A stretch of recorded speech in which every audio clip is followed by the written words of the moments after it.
So you have two members of Congress, one Democrat, one Republican. Both are stepping down. That's not a coincidence, y'all. That, my friends, is a pattern. And it's a pattern that should keep you up, especially as we get closer and closer to these midterm elections. I'm Richard Fowler.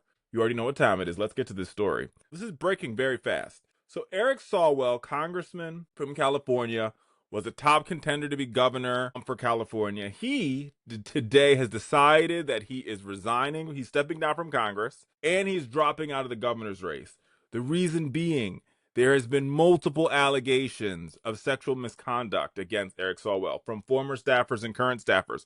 The other person stepping down, resigning from the United States Congress, the same time as Eric Swalwell, Tony Gonzalez, congressman from Texas. He's announcing his resignation from Congress. Scandal-plagued congressman, he admits to an affair with a staffer who later decided to commit suicide. You can check out both these stories. The links are in the caption, but I want to get to the overarching umbrella here, because there is a bigger umbrella.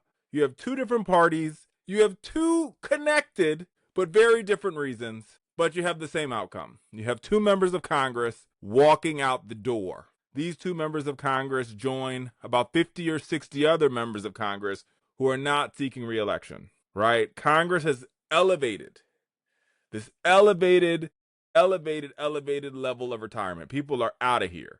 There's burnout. There's threats to members. There's this nonstop fundraising pressure. And there's you at home, the voters, young people all across America, young voters, hell, older voters saying, we don't like the status quo. We find a problem with the way Congress is doing business. And these two lawmakers are the poster child for the problem.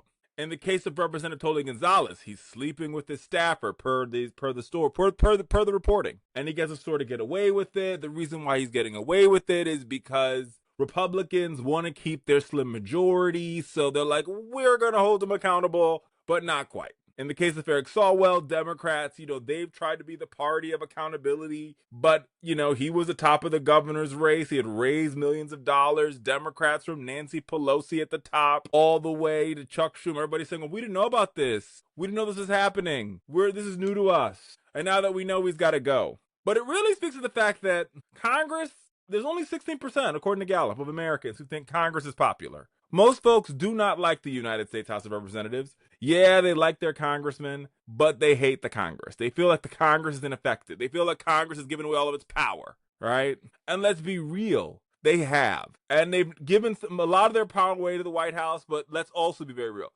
They've given way too much of their power away to the rich, the ultra wealthy, and the people they spend 30 to 70% of their time calling and asking for money. Yeah, think about that for just a second. Congress spends 30 to 70% of their time raising money.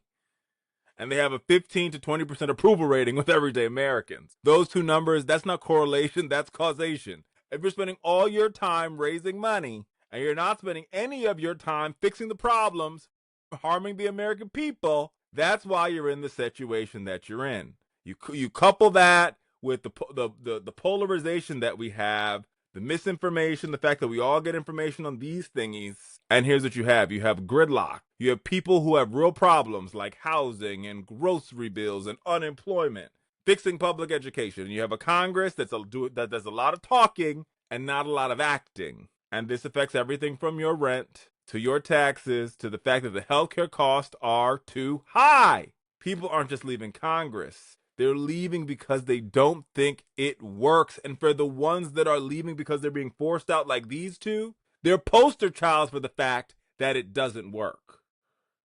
Okay? That's just my take. I'm Richard Fowler. We're just keeping them honest. I'll see you next time.